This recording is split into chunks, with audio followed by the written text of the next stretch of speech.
You're both a part and influenced by the structures of power. I'm not going to say what I am, because, you know, it's not about a room where people, you know, sit around at a black table and discuss the fate of the world, even if it is the case that that's what happens, because that's not where the power lies. The power doesn't lie there. Right? And they know the power doesn't lie there. They, whoever they are, the magic rulers of the universe. No.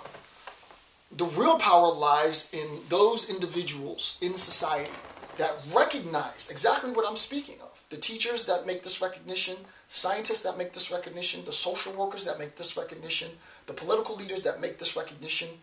And the recognition is a fact, you know, and I'm actually not going to bring that bit up, but the recognition is a recognition that you got to do it right now. It's now or never.